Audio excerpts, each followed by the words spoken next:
नमस्कार, मैं किरण कुमार।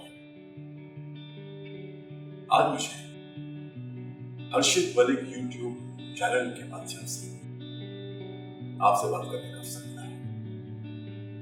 और इसके लिए मैं हर्षित भाई का शुक्रिया अदा करता हूँ। हर्षित भाई मुझसे कुछ सवाल पूछेंगे, अब मैं उनका जवाब देने की पूरी कोशिश करूँगा। मैं बहुत बहुत धन्यवाद किरण जी आपका करूँगा कि आपने अपना कीमती समय निकाल कर मेरे इस छोटे से प्रोग्राम जिसमें मैं नज़रिए पे बात करना चाहता हूँ, क्योंकि ज़िंदगी में हम लोगों का जीने का एक नज़रिया होता है और इस नज़रिए के सहारे ही आपकी हमारी सबकी ज़िंदगी चलती है। तो लाइफ की इन छोटी छोटी कड़ियों में हमारी रोज़ की दिनचर्या में जो जो चीज़ें होती हैं, हम उसको किस आउटलुक से देखते हैं, किस नज़रिए से देखते हैं, मैं इसी के ही अलग अलग रूप और अलग अलग एंगल्स के ऊपर बातचीत करना चाहता हूँ। तो कुछ ऐसे ऐसे टॉपिक्स हैं जिस पे आप और हम बातचीत करेंगे। मैं उम्मीद करता हूँ कि आप बहुत खुल के और बहुत कंफर्टेबल हैं इसके अंदर इन टॉपिक्स को डिस्कस करेंगे मेरे साथ। शुरुआत करते हैं एक जनरल सी बातचीत से। आज की बातचीत का शीर्षक है आउटलुक, यानी दृष्टिकोण, जिंदगी को देखने का अपना नजरिया। इस दुनिया में करोड़ों लोग और हर इंसान का जिंदगी को देखने का नजरिया अलग अलग है। मेरा नजरिया मेरा है और आपका नजरिया आपका। चलिए आज की इस बातचीत की शुरुआत करते हैं। हर्षित भाई शुरू करें। किरण जी, एक ऐसा अब एक दौर हम लोगों के सामने शायद चल रहा है जो हमने अपनी लाइफ में पास्ट में आपने भी और हमारे बुजुर्गों ने भी शायद कल्पना नहीं की थी। और जिस तरह से हम सब लोग आज घर में बैठे हैं, हम चाह के भी हम लोग कुछ नहीं कर सकते हैं। ऐसे समय में क्या हम लोग दिल में सोचते हैं घर में? आज छोटा आदमी बड़ा आदमी, शायद एक गैप खत्म हो गया है और जो प्रकृति हमें जो मैसेज देना चाहती है, या हम लोग जो अपने डेप्थ के अंदर जाके समय में खुद से बात कर पा रहे हैं या समझ पा रहे हैं, वो क्या फीलिंग हो रही है आपको? क्या आपका कोई नजरिया इस तरह से घर पे बैठ के जीने का बदल रहा है? क्या आप कुछ नई चीजें सोच पा रहे हैं? क्या कुछ परिवर्तन के लिए सोच रहे हैं, या कुछ गलत हो गया है उसको ठीक करने की कोशिश करने वाले हैं? बताइए किरण जी, क्या चल रहा है आपके माइंड में इस वक्त, या इतने पूरे समय में जो हम लोग अपने घरों में गुजार रहे हैं बैठ के? क्या ठीक कह रहे हैं। हमने कभी सोचा भी नहीं था कि ऐसे दिन भी आएंगे, लेकिन ऊपर वाले की मर्जी दिन आए। क्या कर सकते हमें ऊपर वाले की मर्जी को एक्सेप्ट करना चाहिए। ये भी हमारी जिंदगी में देखने वाला था और हम देख रहे हैं। हम लोग हमेशा एक बहुत ही मसरूफियत की जिंदगी जीते रहे, कभी यहाँ दौड़ रहे हैं, कभी वहां दौड़ रहे हैं, कभी इससे रेस लगा रहे हैं, कभी उससे रेस लगा रहे हैं। और ये रेस का वक्त जो है वो खत्म हो गया। मैं तो समझता हूं कि ये एक ऐसा दौर आया है जहां पर शांति अमन का दौर है। ह्यूमन बीइंग्स को इस बात का एहसास होगा, जो गलतियां हमने की हैं, जो हमने नेचर के साथ खिलवाड़ की है, जो हमने पेड़ काटे हैं, पहाड़ तोड़े हैं, नदियों पे बड़े बड़े बांध बांधे हैं, शहरों को एक कॉन्क्रीट जंगल में तब्दील कर दिया, कितना गलत है। तो नेचर जो है, जो हमारी मदर है, हमारी मदर अर्थ जो है, वो कहीं ना कहीं तो इस बात पर रिएक्ट करेगी। ये उनका रिएक्शन है, और ये रिएक्शन जो है वो हमारे एक्शन की वजह से हुआ है, ह्यूमन बीइंग्स के एक्शन की वजह से हुआ है। ये एक ऐसा दौर है हर्षित भाई, जब हमें जिंदगी की छोटी छोटी खुशियों से खुश रहना पड़ेगा। हम लोगों को आदत हो गई थी हर चीज बड़ी करने, बड़ी पार्टी, बड़ी इवेंट्स, बड़ी फिल्में, बड़ा पैसा, क्या फर्क पड़ा? आज मुकेश अंबानी भी घर में बैठा है, मैं भी घर में बैठा हूँ, आप लोग भी घर में बैठे हैं। किरण जी बिल्कुल ठीक कह रहे हैं आप। लाइफ में हम लोग शायद हर काम बड़ा करने की ही सोचते हैं, और इस बड़ा करने के पीछे हम कितने बड़े हो जाते हैं इसकी हम कल्पना नहीं कर पाते। जैसे कि एक बैलून होता है ना, उसको छोटा बच्चा होता है, जब वो लेता है उसको कहते हैं और फुलाओ बैलून वाले को, और फुलाओ, और बड़ा करो, और बड़ा करो। वो जितना बड़ा आकार लेता जाता है बच्चा उतना खुश होता जाता है। अगर सही समय पे उस आकार को रोक लेता है तो बच्चा उस बैलून के साथ खेल पाता है। लेकिन अगर उसमें कंटिन्यूस हम गैस भरते जाते हैं, भरते जाते हैं, भरते जाते हैं, तो बैलून फट जाता है। ऐसे ही हमारी लाइफ में हम लोग इतना बड़ा करने की तैयारी कर लेते हैं, इतने बड़े हो जाते हैं कि हम उसको बैलेंस नहीं कर पाते हैं। हम छोटे से शुरू होते हैं अपने छोटे सपनों को लेके, किसी चीज को हासिल करने के, और जब उस मुकाम पे हम पहुंच भी जाते हैं तो हमें पता नहीं चलता है, और इतना बड़ा नाम, इतनी बड़ी चीज क्रिएट हो जाती है कि उसको एक स्टेज पे रख पाना, स्टेबल रख पाना में ही हमारी एक जंग हो जाती है। बड़ा घर लेना किसको पसंद नहीं है, लेकिन बड़ा घर लेने के बाद उसकी मेंटेनेंस, उसका रख रखाव अपने आप में एक बहुत बड़ी चीज होती है। क्योंकि पहले हमारे जमाने में, बड़े के जमाने में तो जॉइंट फैमिलीज होती थी, अब तो न्यूक्लियर फैमिलीज हो गई है। तो बड़ा घर किस लिए? एक कपल में कितने रूम्स की हमारे को जरूरत हो सकती है?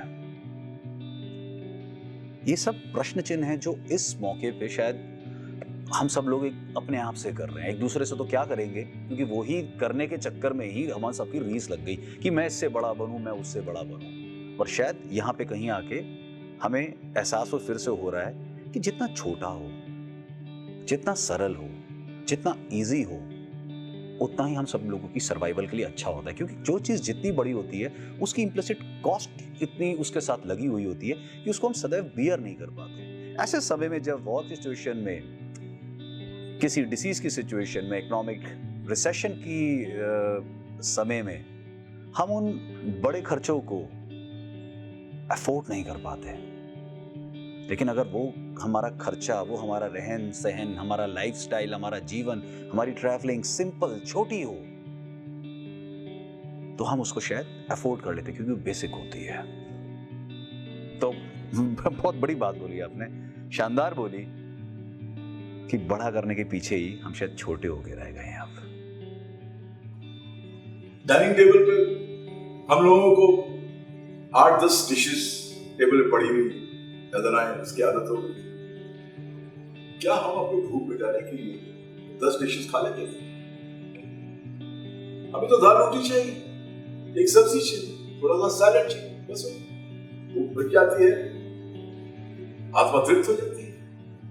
तो मैंने एक रूल बनाया है अपने घर में कि हमें एक्स्ट्रावेगेंट नहीं होना है। अगर मेरे पास पैसा है और मैं राशन की दुकान में जाकर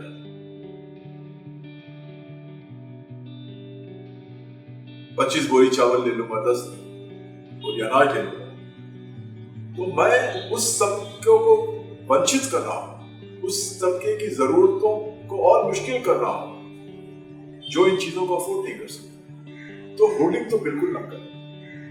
अनाज आपको मिलेगा। श्री नरेंद्र मोदी ने वादा किया है, सरकार ने वादा किया है कि ये जो एसेंशियल सप्लाई है ये हमेशा हिंदुस्तान के हर नागरिक को मिलती रहेगी। तो उसमें खुश रहें। एक वादा ही नहीं बल्कि गारंटी है हमकी। 10-12 डिशेस खाने की जरूरत नहीं है और फिर बदहजमी करने की जरूरत नहीं है। दाल रोटी भी बहुत फर्स्ट क्लास होती है, राजमा चावल भी बहुत अच्छे होते हैं।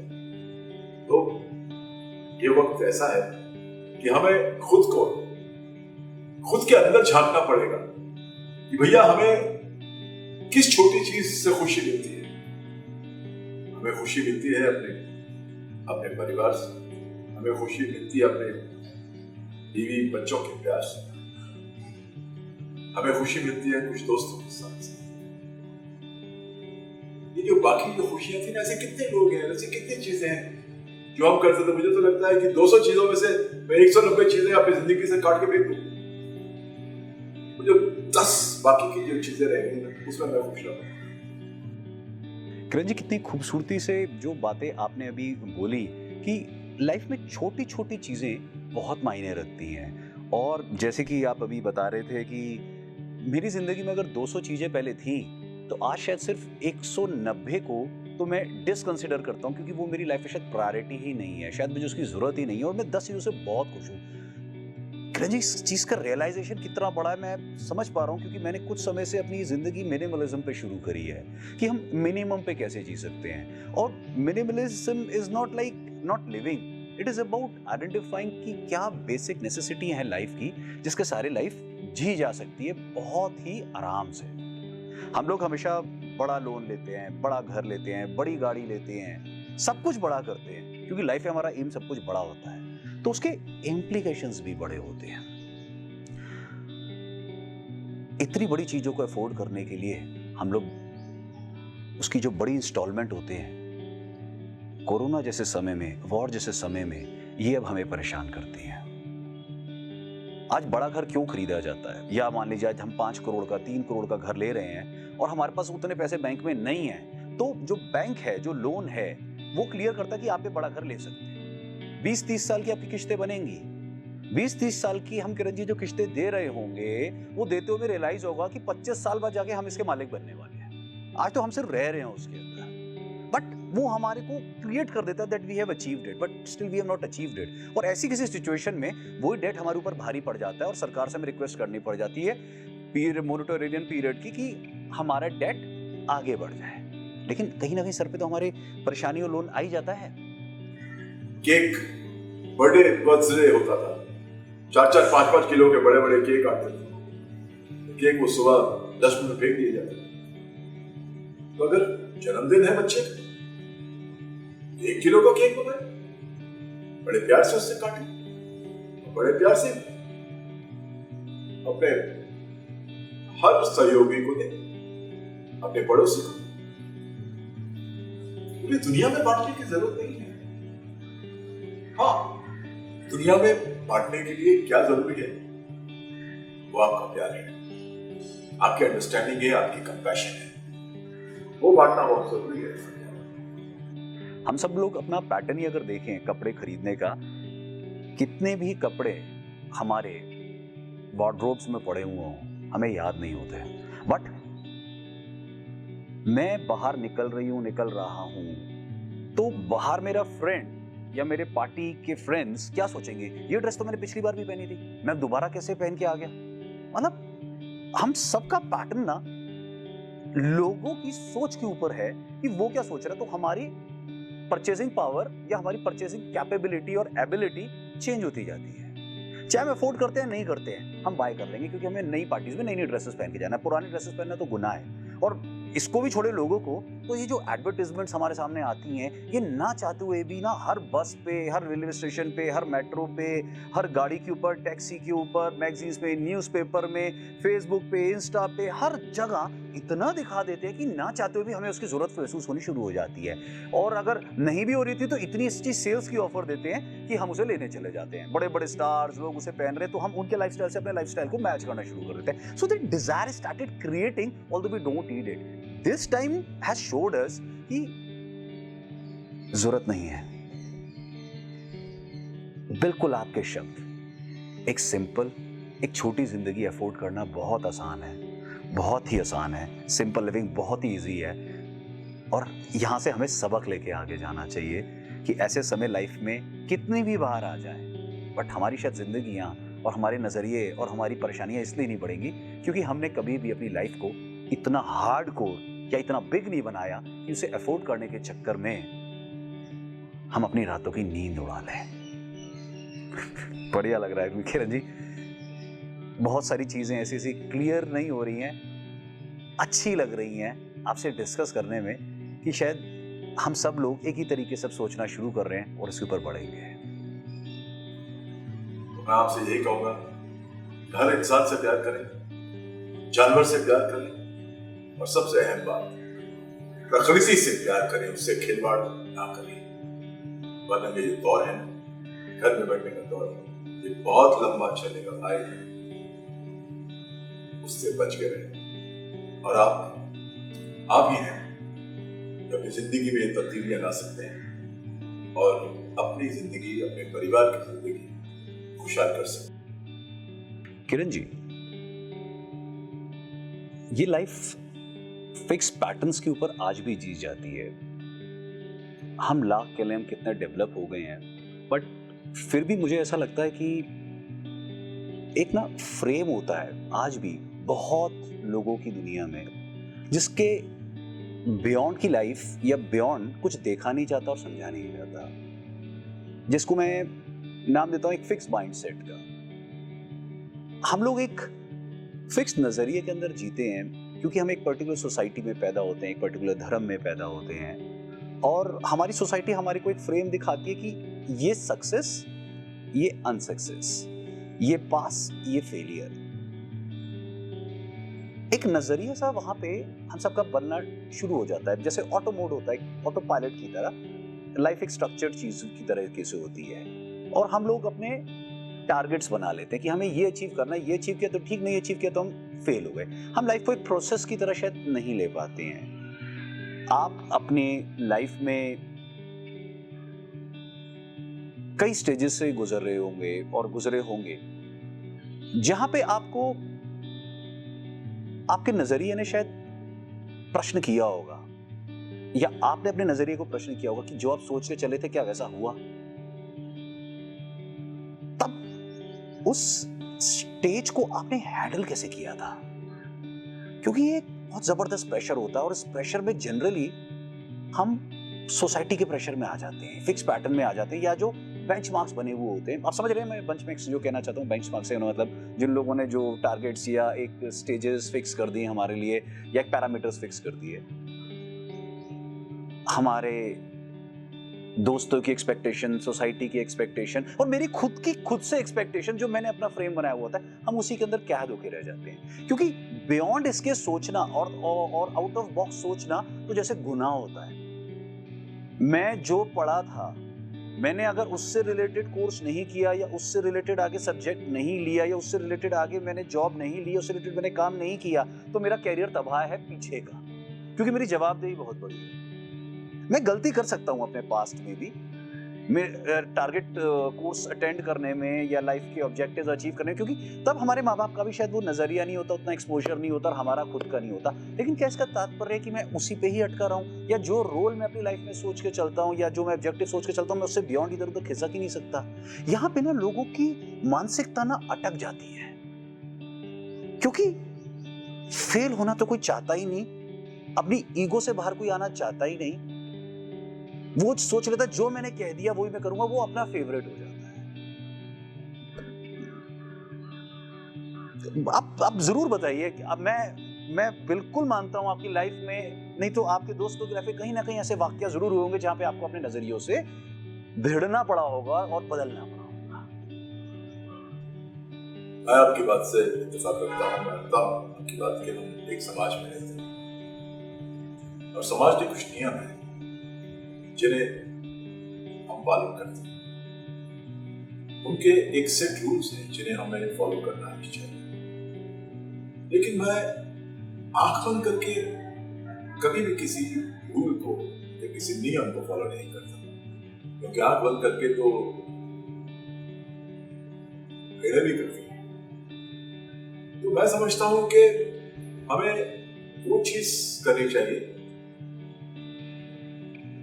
जिन्हें आपका दिल गवारा करे, जिन्हें आपकी आत्मा गवारा करे। देखिए, मैं अपने करियर की बात करता हूं कि मेरा एक करियर जो रहा है वो हमेशा एक रोलर कोस्टर की तरह है। रोलर कोस्टर समझ रहे हैं?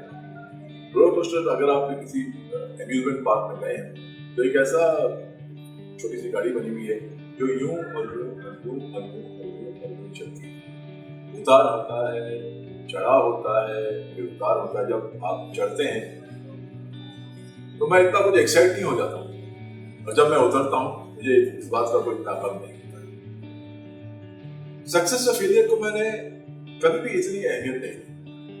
मैं हमेशा यही चाहता रहा कि मैं किसी भी तरह से इस एंटरटेनमेंट इंडस्ट्री से जुड़ा हूं, चाहे मैं लीडिंग मैन या कैरेक्टर एक्टर हूं, या विलन हूं, कॉमेडियन हूं, या असिस्टेंट डायरेक्टर बनूं, या डायरेक्टर बनूं, या प्रोड्यूसर बनूं, या म्यूजिक डायरेक्टर बनूं, मैं हमेशा अपनी इस इंडस्ट्री से जुड़े रहना चाहता हूं, क्योंकि मुझे अपनी इस इंडस्ट्री से बहुत प्यार है और मैं अपने आप को कुछ और करता हुआ देख ही नहीं पाता। तो रूल्स की जो आपने बात की कि सक्सेस और फेलियर क्या है, भाई सक्सेस ये है, देखिए आज मैं सोचूं कि मेरे लिए सक्सेस मेरे लिए तब होगा जब मैं शाहरुख खान बन जाऊंगा या सलमान खान बन जाऊंगा। तो ये बहुत बड़ी एक्सपेक्टेशन है। मैं ये बात सोच के बहुत खुश रहता हूं कि अगर मैं उन हजारों की तादाद में नहीं पहुंचा, जैसे करोड़ों इंसान हैं तो किरण कुमार भी नहीं बने। तो मेरे लिए बहुत सक्सेसफुल मेरी जिंदगी रही है और मैंने अपनी जिंदगी को बहुत ही चाव से देखा है और मैंने अपनी जो स्ट्रैटेजी क्या कहूँ, अपना ये जो जिंदगी का जो मेरा अप्रोच है, मैंने इसे बदलने की बिल्कुल कोशिश नहीं की, क्योंकि मेरे लिए ये जो अप्रोच है वो बहुत सही है और इसने मुझे बहुत कुछ दिया है। क्या बात बोली किरण जी आपने कि आप शाहरुख खान भी बन सकते थे, अक्षय कुमार भी बन सकते थे, उसको भी सक्सेस का एक बेंचमार्क मान सकते थे, बट आप किरण कुमार बने और किरण कुमार बन के ही रहे और कि करोड़ों लोग भी किरण कुमार आज नहीं बन पाए। किरण जी, इससे एक बहुत बड़ा सच सामने आता है कि आपने अपने इस अचीवमेंट को, अपने इस लेवल को एक मुकाम दिया है और उसको रिस्पेक्ट दी और उस पर एक स्टेबिलिटी अचीव करके रखी। आपने शायद कोई बेंचमार्क को और आइडेंटिफाई करके उसके पीछे रेस नहीं लगाई, आपने एक मंजिल पाई जो आपने शायद सोची थी और आप उस पर रुके। And the best part is this sir कि you feel happy with that. आप और लोगों की तरह हमेशा अपने से बड़े को नहीं देखते, उसके पीछे नहीं भागते, और जो आपने अचीव कर लिया है आप उसको जीते हैं, आप उसको और बेहतरीन करते हैं और आप ये देखते हैं क्योंकि आपने जो अचीव कर लिया और लोग तो वहां तक भी नहीं पहुंच पाए। क्या खूबसूरत बात है सर। ये वो बात होगी जैसे हम हाईवे पे निकलते हैं तो हमेशा गाड़ियों को ओवरटेक करते रहते हैं कि सबसे आगे मैं आ जाऊं, पर हमेशा आगे एक गाड़ी मिलती है। बहुत लोग स्पीड को रोक के उस हाईवे पे सफर कर पाते हैं आराम से, वहां एक्सीडेंट्स भी कम होते हैं क्योंकि वो स्टेबिलिटी में स्पीड मेंटेन करते हैं। ये शायद लाइफ का एक बहुत ही बड़ा मैसेज है ऑडियंस के लिए, जो आपसे लोगों को सीखना चाहिए कि हमारे पास जो है हम उसको जिए, उसको तवज्जो दे, ईश्वर से उसका शुक्रिया करें कि उसने हमें ये दे दिया। क्योंकि जब हम इससे पास्ट में नीचे में शायद देखते हैं तो बहुत टफ लाइफ होती है जिससे हम निकल के यहाँ तक पहुंचे होते हैं और बहुत लोग तो उसके 10% पे भी नहीं पहुंचे होते हैं। लोगों की रेस ही नहीं खत्म होती क्योंकि लोग हमेशा शायद औरों को देखते हैं, अपने से बेटर को देखते हैं। छोटी छोटी खुशियों में खुश रहें, ये बहुत जरूरी है आज की जिंदगी। पता नहीं अब आगे क्या होने वाला है, किस तरह की फाइनेंशियल डिफिकल्टीज आएंगी लोगों को, कितनी नौकरियों से लोगों को छोड़ना पड़ेगा, कुछ लोगों को घर बैठना पड़ेगा, लेकिन घर बैठने की जरूरत नहीं है। अगर अब ये दौर ऐसा आ गया है कि हमें अगर ऊपर वाला एक छोटी सी चीज दे देता है ना, तो उसे उसका प्रसाद समझकर कबूल कर लेना चाहिए और उसमें खुश रहना चाहिए। बड़ी बेहतरीन तरीके से इस टाइम में जो आपने ये बात बताई है कि आगे समय खराब हो सकता है, फाइनेंशियल स्ट्रेन हो सकते हैं और होंगे, पास्ट में भी रहे थे, इसमें भी रहेंगे, जॉब जा सकती हैं सर, बहुत कुछ हो सकता है, लेकिन जो हमारे पास हमेशा रहेगा वो रहेगी हमारी स्टेबिलिटी, हमारी परिपक्वता, जिंदगी को समझने की और आगे के लिए जीने की। क्योंकि बहुत बिजनेसेस पास्ट में भी गिरे हैं, बहुत जॉब्स पास्ट में भी गई हैं, आज ये समय चेंज होएगा फिर आएगा, लेकिन हम जो अपने जीवन का संतुलन बना सकते हैं, किसी पैटर्न में ना फंस के, जैसे आप कह रहे हैं कि जो दिल को लगे वही करना चाहिए। शायद इस समय में हमारे दिल को जो लगता है हमें वो फॉलो करना चाहिए, हमारी आत्मा को जो लगता है हमें वो फॉलो करना चाहिए, क्योंकि एक बार हम उसके ऊपर चलते हैं तो तो वो हमें शायद क्लियर कट समझाता है कि वो बहुत बेसिक चीज़ चाहता है और जो हमने अचीव कर लिया उस पर रुकना चाहता है, बहुत आगे रेस में नहीं भागना चाहता है, क्योंकि इस रेस में भागते भागते हम कब थक जाते हैं, कब गिर जाते हैं, कब बीमार हो जाते हैं, हमें पता ही नहीं चलता है। हम उन चीज़ों को एक्यूमुलेट करने लग जाते हैं जिनको हम कभी भी अपने पास रख नहीं पाते हैं, चाहे वो ब्रांड हो, चाहे वो मटेरियलिस्टिक चीज़ें हो, चाहे वो पैसा हो, चाहे वो शेयर मार्केट हो, चाहे कुछ भी हो, क्योंकि कोई भी चीज़ शायद जीवन में स्थिर नहीं है और हमेशा नहीं रहती है। लेकिन इतनी सी बात हम लोगों को लाइफ के एंड में जाके समझ में आती है और बहुत लोग ऐसे हैं सर जो बीच में समझ भी जाते हैं और इसलिए उनकी ज़िंदगी आसान भी हो जाती है और ईज़ भी हो जाती है। किरण जी, शायद ये नज़रिया लोगों के सामने जितना बार बार जाए, जितना लोग उसके ऊपर सोचें, उतना ही शायद सर बहुत ही बेहतर तरीके से उनकी ये ज़िंदगी हो पाए कि हम अपने इस माइंड फ्रेम को ओपन कर दें। जो हमारा दिल माने हम उसी को माने, जो दुनिया कहती है उसको ना माने, दुनिया को दिखावे में ना रहें, जिसको हो जो हमारे पास है उसके साथ रहें। रूल्स एंड रेगुलेशंस समाज में रहते हैं, फॉलो करना ही पड़ेगा। लेकिन मैं ब्लाइंड फोल्डेड आंखें बंद करके रूल्स को फॉलो कभी नहीं करता। मैं वही करता हूं जिसे मेरा दिल कहता है, जिसे मेरी आत्मा कहती है। किरण जी, बातों का सिलसिला बड़ा खूबसूरत ही हमारा चल रहा है, क्योंकि रोज़मर्रा में हर वक्त हम लोग अलग अलग बातों को लेके सोचते रहते हैं, विचारते रहते हैं, लाइफ को अवलोकन करते रहते हैं। जैसे आज आप और मैं कर रहे हैं, काफ़ी चीज़ों पे कुछ क्लैरिटीज़ मुझे आ रही हैं लाइफ के नज़रिए पे, चीज़ों पे, कुछ हमारे शायद ऑडियंस व्यूअर्स को आएंगी हमारी आपसी बातचीत सुनकर। किरण जी, रोज़मर्रा की ज़िंदगी में हमारी, मैंने ये पाया है लोगों को देखकर, खुद को देखकर, कि हम लोग अपनी सोच से बहुत जुड़े हुए होते हैं।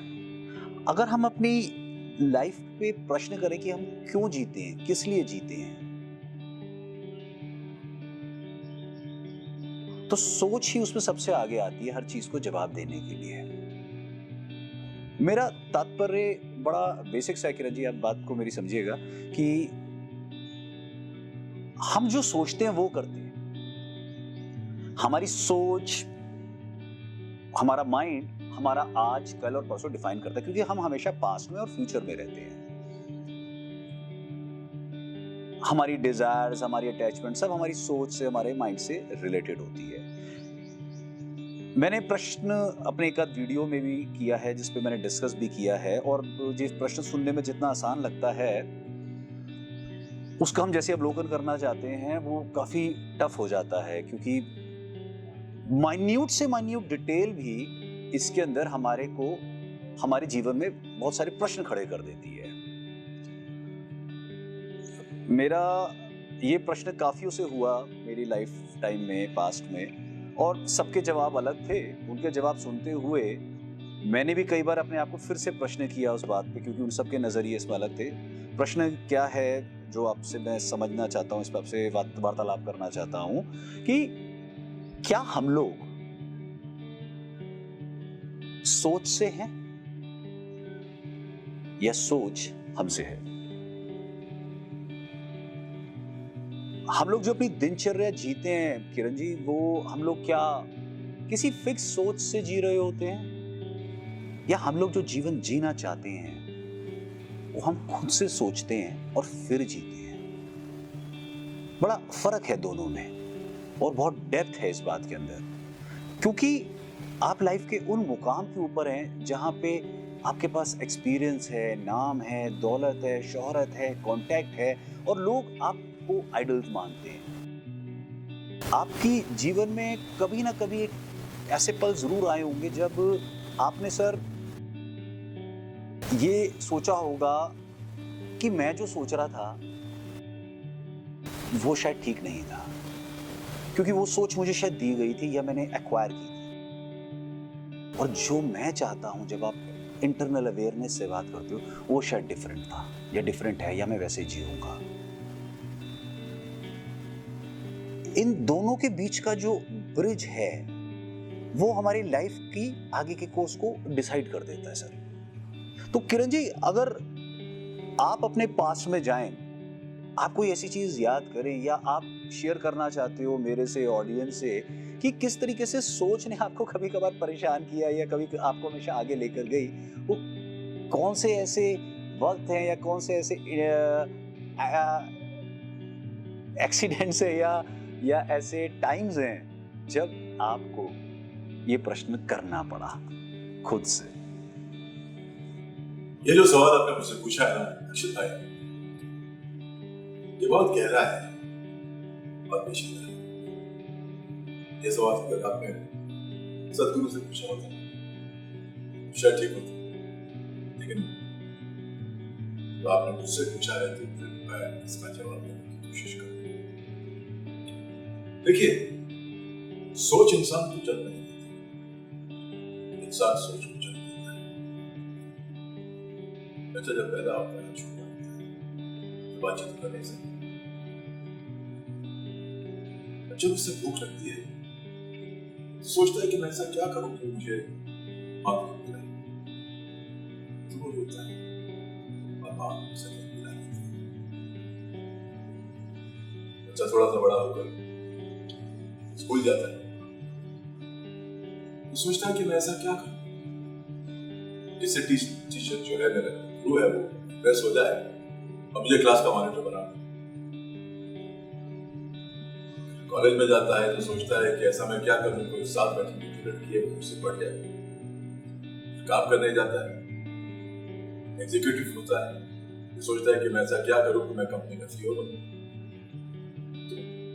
हमेशा जो इंसान की सोच है वो हालात और वक्त के साथ बदलती रहती है, सोच परमानेंट नहीं होती। इसलिए हमेशा इस बात का ध्यान रखें कि इंसान जो है वो अपनी सोच बनाता है।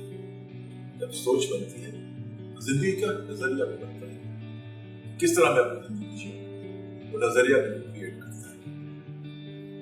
तो सोच इतनी परमानेंट नहीं होती, तो इसमें इतना जाने की जरूरत नहीं है।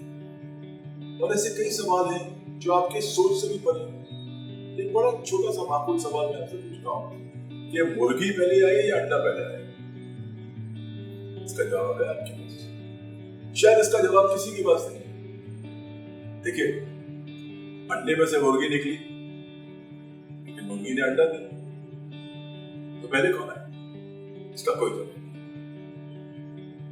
इसका भी कोई जवाब नहीं है कि भगवान कैसा होता है,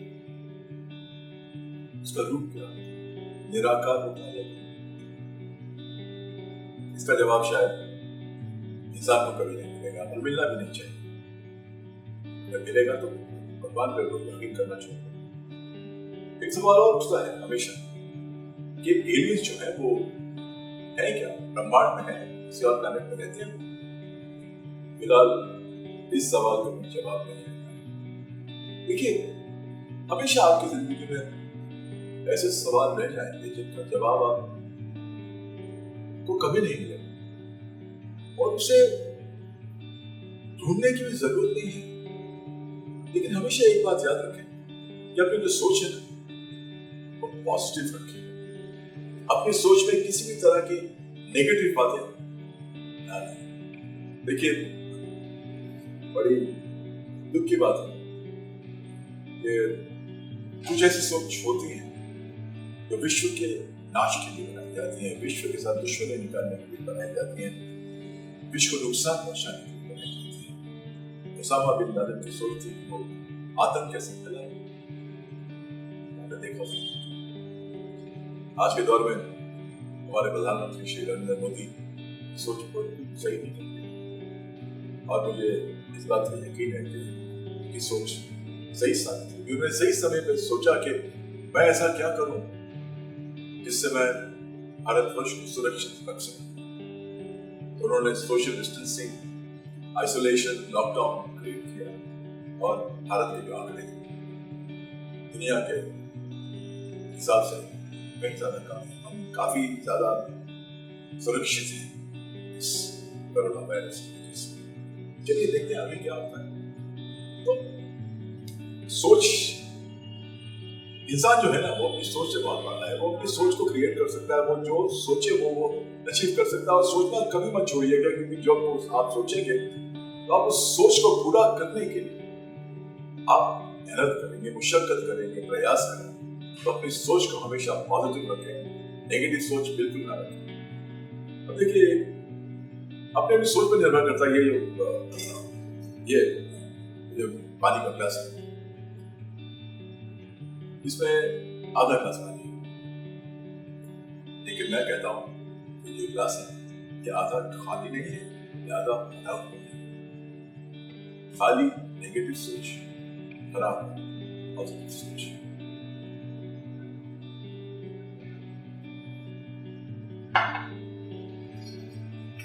किरण जी, मेरी सोच ये कहती है कि एटलीस्ट हमारे पास ग्लास पानी का भरा हुआ तो है, एक ग्लास तो है हमारे पास। अच्छी बात करी आपने ये वाली कि इंसान सोच से बड़ा होता है, बहुत बड़ा होता है। क्योंकि किरण जी, हम ना अपने अंदर नहीं झांकते, हम हर उस जगह झांकते हैं जहां हमें नहीं झांकना चाहिए, और वहां से अपनी सोचों को बना लेते हैं। और जब हम खुद में झांकते हैं कि मुझे क्या चाहिए, मैं क्या करना चाहता था, क्या अचीव किया, हमारी जिंदगी आसान हो जाती है, सरल हो जाती है। जैसे दिमाग में, हम दिमाग को एक कंप्यूटर की तरह अगर सर देखते हैं जिसमें फ्लॉपी डिस्क होती है या यूएसबी से चीजें डाल दी जाती हैं कंप्यूटर में, तो हम वो ही बोलते हैं। जबकि हमारा ह्यूमन माइंड है, ये कोई कंप्यूटर नहीं है कि जिसने जो डाल दिया हम उसी के अकॉर्डिंग प्रोसेसिंग करते रहेंगे। ये एक जीनियस है जिसने कई कंप्यूटर्स बनाए हैं सर। किरण जी, अगर ये मेरा इनर कंप्यूटर मेरे से जुड़ गया, मेरी वायरिंग, मेरी इनर आत्मा, मेरा सोल, मेरी एनर्जी मेरे माइंड से कनेक्ट कर गई, तो फिर माइंड ना मेरे लिए काम करता है। नहीं तो जनरली मैं माइंड के लिए काम करना शुरू कर देता हूं, क्योंकि मेरा माइंड और सर्वर्स के साथ कनेक्टेड हो जाता है। जैसे एक वाईफाई होता है ना, हॉटस्पॉट के साथ हम कनेक्ट करते हैं अपने मोबाइल को। हमें यह जरूरी तय करना अपनी लाइफ में जरूरी होता है कि हम जो अपनी सोच रखना चाहते हैं वो हम किसी भी हॉटस्पॉट के साथ कनेक्ट कर दे जहां भी हमें मिल रहा है, या हमारा जो हॉटस्पॉट अंदर है, जो मेरी इनर अवेयरनेस है, जो मेरा सोल है, जो मेरी आत्मा है, जिससे मैं बना हूं, मैं कौन हूं, मैं उस हॉटस्पॉट के साथ उसे कनेक्ट करूं। और जैसी वो कनेक्शन हो जाता है हम सबका, फिर ना हमारे को कोई चीज भटकाती नहीं। और जैसा आपने राइटली बोला, जब मुझे पता है मुझे क्या करना है तो मैं बढ़ता जाऊंगा, मुझे कोई अफेक्ट नहीं करता किसी के कुछ कहने से, किसी के कुछ होने से। और ये सर बहुत जरूरी है, सोच को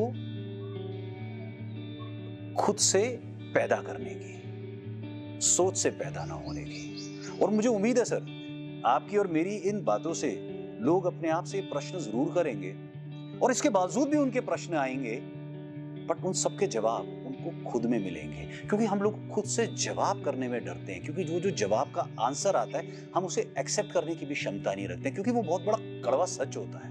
और जो वो सच पी लेता है और उसको अपने अंदर समा लेता है, वो जी लेता है। और बिल्कुल आपकी बात वो भी बिल्कुल ठीक थी कि सोच बदलती रहती है, क्योंकि इंसान जिस पृथ्वी पे चल रहा है, नेचर पे चल रहा है, और वो पृथ्वी क्योंकि परिवर्तनशील है, ऐसी हम भी परिवर्तनशील हैं। अगर हम बहुत रिजिड सोच रखेंगे, समाज के अकॉर्डिंग रखते रहेंगे, बदलेंगे नहीं, जैसे आपने पहले भी बोला कि ब्लाइंड फोर्थ नहीं होनी चाहिए, आंख बंद करके नहीं चाहिए, दिल से होनी चाहिए। अगर वो दिल कहता है ये गलत है और मुझे परिवर्तित होना है समाज के अनुसार, समय के अनुसार, लोगों के अनुसार, तो बहुत बढ़िया है। जैसे कि पर्वत हमारे अकॉर्डिंग नहीं हो सकता, लेकिन हम पर्वत के अकॉर्डिंग हो जाते हैं चढ़ने के लिए।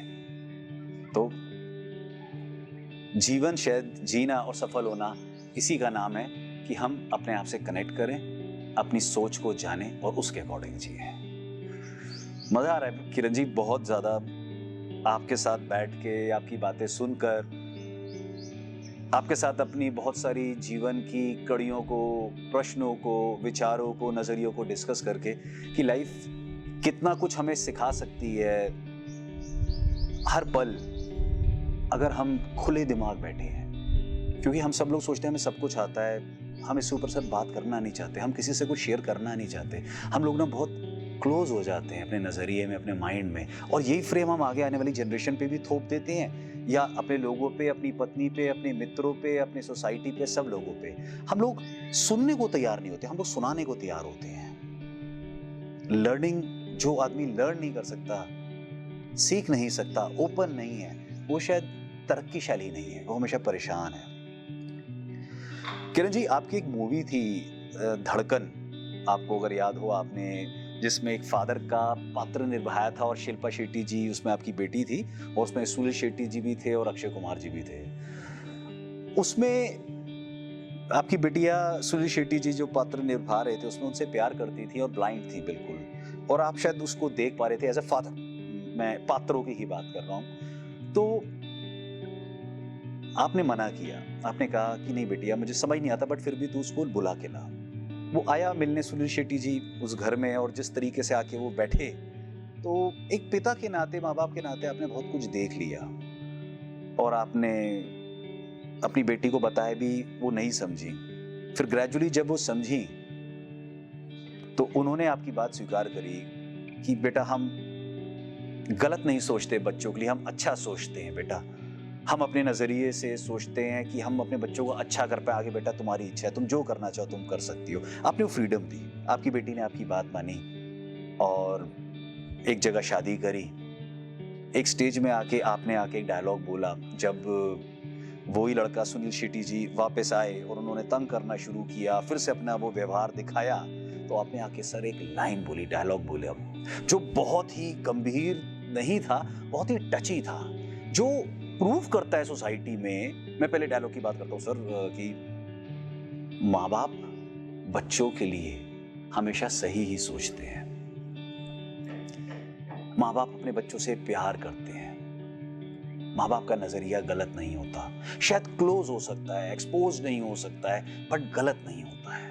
हम सब लोग भी अपनी अपनी एजेस में, किरण जी, मैं भी कभी कभार अपने चाइल्डहुड में, यंग एज के टाइम में, मैं अपने पिता से, माता से बहुत चीज़ों में शायद मैच नहीं करता था, क्योंकि वो मेरा उस टाइम नज़रिया था लाइफ का, उस टाइम की मेरी एज ग्रुप थी। बट जैसे ही मेरे बच्चे हुए, मेरी 2 बेटियां हुई, बड़ी हुई, तो मैं समझ पाया कि माँ बाप के शूज़ में जब हम पैर रखते हैं, खुद माँ बाप बनते हैं, तो वो जिम्मेदारी कितनी बड़ी होती है, वो नज़रिया कितना बड़ा होता है। आपका वो डायलॉग मैं नहीं भूलता, और उसी डायलॉग से रिलेटेड, क्योंकि आपने उस टाइम वो किरदार निभाया था, मैं जानना चाहता हूँ कि उस किरदार में आप कैसे घुसे थे, क्योंकि उस जब तक हम किसी किरदार में नहीं घुसते, हम उस पात्र के साथ जस्टिफिकेशन नहीं कर पाते, वो डायलॉग डिलीवरी नहीं हो पाती। आप कैसे उस किरदार में घुसे थे, आप क्या सोच रहे थे, और इसी सोच को आगे बढ़ाते हुए मैं आपका नजरिया समझना पाऊंगा कि आज की डेट में हम कहते हैं कि बाप बेटा, बच्चे कनेक्टेड नहीं होते हैं, माँ बाप दूर होते हैं, जनरेशन गैप होता है। क्या सच में सर ये जनरेशन गैप होता है, या कम्युनिकेशन गैप होता है? हम अपने बच्चों से बात नहीं कर पाते हैं, हमारे बच्चे हमसे बात नहीं कर पाते, एक ईगो रह जाती है, हम डिस्कस नहीं कर पाते, हम शेयरिंग नहीं कर पाते। किरण जी, आपके खुद के परिवार में बच्चे हैं, आपने बहुत परिवारों में देखे होंगे। किरण जी, बताइए, नजरिया एक खूबसूरत लाइफ जीने का, बच्चों के साथ उनकी बातों को समझने का, उनको अपनी बात समझाने का, हम कितनी आसानी से इसको ठीक कर सकते हैं, या ये कितना टफ है सर? अक्षित भाई, आपने मेरी कुछ फिल्में देखी, मेरे किरदारों से मुतासिर हुए। कुछ फिल्मों के आपने नाम लिए, किरदार, धड़कन। हाँ, धड़कन से भी याद होता है कि एक ऐसा किरदार था मेरा, एक पिता का किरदार, जो अपनी बेटी को बेहद प्यार करता था, और बेटी के बिना रह नहीं पाता था। उससे अपना सर्वस्व जो है वो बेटी पर निशाना कर दिया था। एक सीक्वेंस था उसमें जहाँ पर शिल्पा की शादी हो रही, विदाई का गीत है जो पुष्पा और शिल्पा का गाया गया था। दूल्हे का सहरा समाना होता है, दुल्हन का तो ये जो गीत है जो कई शादियों में बजता है, और इत्तेफाकन अगर मैं उस शादी में चला जाऊं तो बैंड और जोर जोर से ये गीत सुनाता है। देखिए, ये जो श्रेय है ना, ये मैंने अकेले का नहीं, इसमें बहुत सारे लोग involved हैं, खासतौर से राइटर डायरेक्टर, धड़कन के राइटर डायरेक्टर श्री धर्मेश दर्शन बहुत ही काबिल एक तरह से अपने माता पिता को बहुत प्यार करते थे और हमेशा इंस्पायर रहते थे अपनी माता से। तो जब इन्होंने ये किरदार लिखा होगा, अपने माँ को दिमाग में रख के लिखा होगा, अपने दिल में रखा होगा। अब एक हम करते हैं, आपको सवाल के दूसरे पहलू पर आते हैं। आपने कहा है कि माता पिता को क्या मैसेज देना चाहते हैं। माता पिता को मैसेज में क्या देना? माता पिता की जो डायरेक्ट हॉटलाइन ऊपर वाले से बंदी होती है, दे ऑलवेज कनेक्टेड। ऊपर वाला बच्चों को फॉलो करते हुए माता पिता को मैसेज देता रहता है।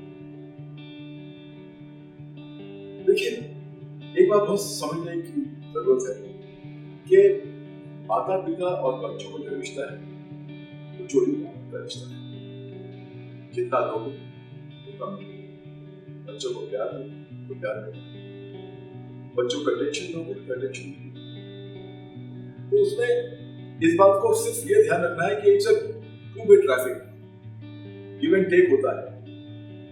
और सबसे बड़ी बात, ये तो बहुत कमाल की बात जो ऊपर वाले ने हमें नवाजा है इससे, कि हमें जब हम पैदा हुए तो कई इमोशंस, कई जज्बात हमारे दिमाग में, हमारे दिलों में बदले।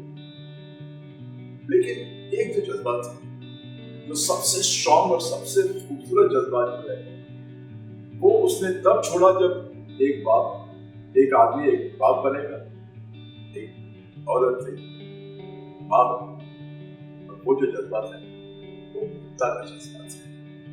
ममता हमारी तब जागती है जब हमारे सामने आवाज होती है। तो मैसेज माता पिता को नहीं, मैसेज बच्चों को, कि जिन माँ बाप ने अपना सब कुछ आप पर उतार दिया, अपनी खुशियों की परवाह नहीं की, अपनी शर्ट्स की परवाह नहीं की, आपके यूनिफॉर्म की परवाह नहीं की, अपनी चिकन की परवाह नहीं की, आपके बर्गर की परवाह नहीं की। प्लीज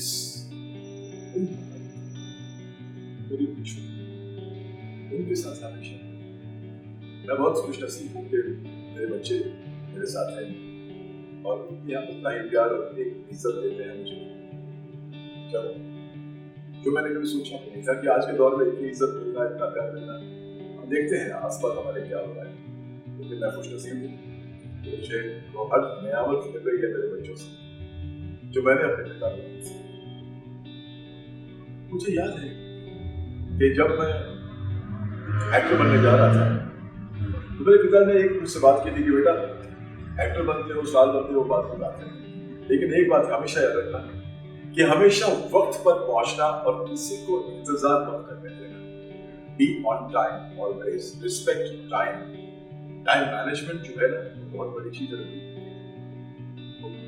खुश रहें हमेशा, मुस्कुराते रहें और ये सोचें कि माता पिता जो है वो भगवान का स्वरूप है। आप इस धरती, भगवान जी जो है वो बहुत मसरूफ रहते हैं, उनको पूरी दुनिया चलानी है, पूरी सृष्टि चलानी है, कहाँ कहाँ ध्यान देंगे भगवान जी।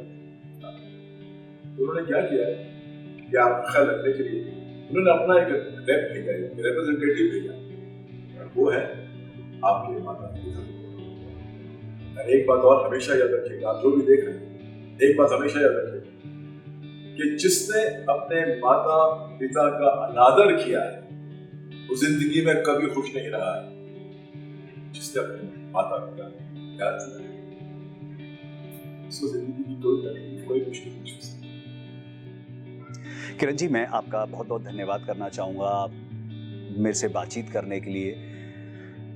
मेरी छोटी सी कोशिश लाइफ के नज़रिए को समझने की, जिसमें आप अपना नज़रिया, मेरा नज़रिया जान के कुछ व्यू पॉइंट्स देना चाहेंगे, शेयर करना चाहेंगे और हमारे ऑडियंस से बातचीत करना चाहेंगे, उनको बताना चाहेंगे। मैं इसके लिए आपका फिर से धन्यवाद करता हूँ सर, क्योंकि जीवन की इस क्षण में या आने वाले क्षणों में हमारा आउटलुक बहुत मैटर करता है, हमारा नज़रिया बहुत मैटर करता है, हमारी खुशियों के लिए और हमारी परेशानियों के लिए। तो शायद हमारे बात करते हुए ऐसी सी बातें बाहर निकल कर आएंगी जिससे शायद लोगों को अपने जीवन को री एग्जामिन करने का अवसर दिखेगा। और मैं उम्मीद करता हूं आपकी और मेरी इस कन्वर्सेशन से लोगों के उन प्रश्नों के जवाब भी आएंगे जिनके जवाब वो ढूंढने जाते हैं तो मिलते नहीं हैं। तो उम्मीद करता हूँ कि किरण जी कि आपका और मेरा ये साथ और ये बातचीत लोगों को बहुत पसंद आए और even you like talking to me sir. Thank you so much sir. आपसे बात करके बड़ा अच्छा लगा अर्शद भाई। दिल का गुबार निकल गया, दिल हल्का। और अगर आप जिन्होंने ये बातचीत का सिलसिला देखा है, अगर आपको हमारी बातचीत पसंद आई तो अपने सवाल इस चैनल पे भेजिए और मैं पर्सनली सवालों का जवाब आपको दूंगा इस चैनल के जरिए। तो अपने दोस्तों को, अपने रिश्तेदारों को कहें कि अर्शद मलिक यूट्यूब चैनल को सब्सक्राइब करें और जो भी अच्छे सवाल होंगे, इन सवालों में कोई मतलब हो, उनका जवाब मैं आपको जरूर दूंगा। खुश रहें, सुरक्षित रहें और ऊपर वाले को भरोसा रखें। वो भरोसा करें, वो हमेशा आपके साथ है। बस 130 करोड़ हिंदुस्तानियों को मैं यही कहना चाहूंगा कि तिरंगे की छाया के नीचे आप हमेशा सुरक्षित हैं। वंदे मातरम। जय हिंद।